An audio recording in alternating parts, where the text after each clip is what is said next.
चंद्रगुप्त मौर्य की जमीन, चाणक्य की सरजमी, जहां शेरशाह सूरी का जन्म हुआ, जिस राज्य से प्राचीन भारत का सबसे बड़ा साम्राज्य बना, यही वो राज्य था जो गोल्डन इंडिया का गढ़ था।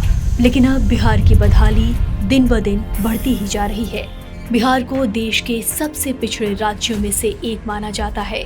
इस वीडियो में हम बिहार की बदहाली नहीं, बल्कि बिहार में भी जो सबसे बदहाल इलाका सीमांचल है उसकी बात करेंगे, जिसमें अररिया, पूर्णिया, किशनगंज और कटिहार के 4 जिले शामिल हैं। राज्य के सबसे पिछड़े हिस्सों में आते हैं।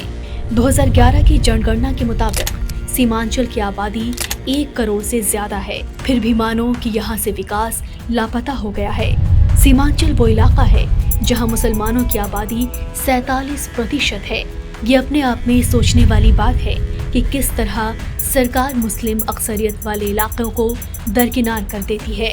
1.5 करोड़ की आबादी होने के बावजूद यहाँ एक भी बीएड कॉलेज नहीं है। यहाँ कोई भी माइनॉरिटी यूनिवर्सिटी नहीं है और ना ही इस पूरे इलाके में कोई बड़ा सरकारी मदरसा है जिसमें वहाँ के मुसलमान दीनी और मॉडर्न तालीम हासिल कर पाएं। लेकिन जो मुसलमानों के बड़े गांव हैं वहाँ पर मुझे सबसे ज्यादा गरीबी फटहाली दिखी।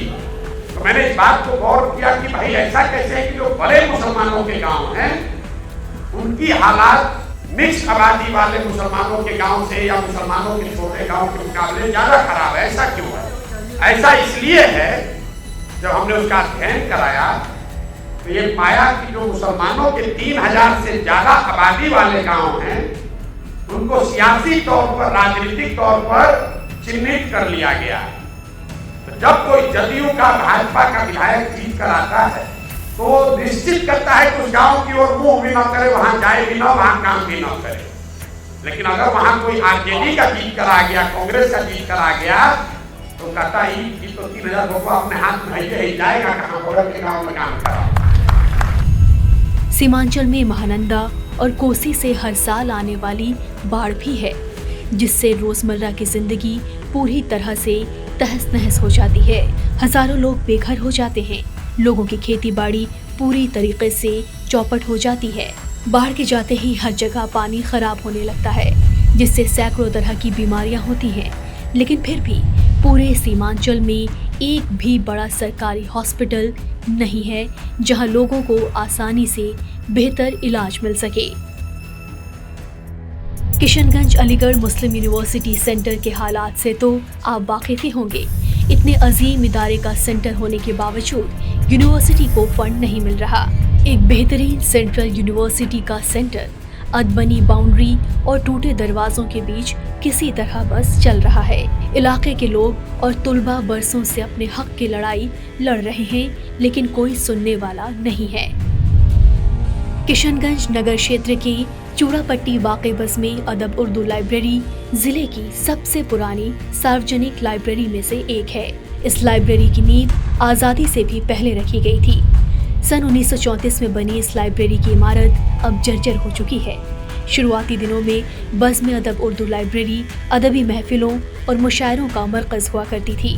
एक वक्त के बाद यहाँ पे बच्चे बीपीएससी की तैयारी करने आते थे, लेकिन अब इसके हालात उर्दू से मोहब्बत रखने वाले हर इंसान के लिए लम्हाए फिक्र हैं। लाइब्रेरी के लिए सरकारी फंड को हरी झंडी नहीं मिली और इस इमारत की उदासीनता यूं ही जारी रही। सीमांचल के साथ सौतेला व्यवहार क्यों? सच्चर कमेटी की रिपोर्ट के मुताबिक बिहार के मुसलमान दलितों के बाद सबसे ज्यादा बदहाल हैं। आज़ादी के बाद से देश की सियासी पार्टियां सिर्फ और सिर्फ मुसलमानों को वोट बैंक की निगाह से ही देखती रही हैं। बिहार सरकार ने पिछले 10 सालों में कई योजनाएं और कार्यक्रम शुरू किए, लेकिन सीमांचल में इसका कोई असर नहीं दिखा।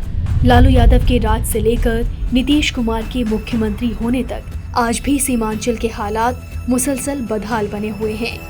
क्या इतने बुरे तरह से इस्तेमाल होने के बावजूद भी मुसलमान आंख बंद करके देखते ही रहेंगे? आप अपनी राय कमेंट बॉक्स में जरूर बताएं।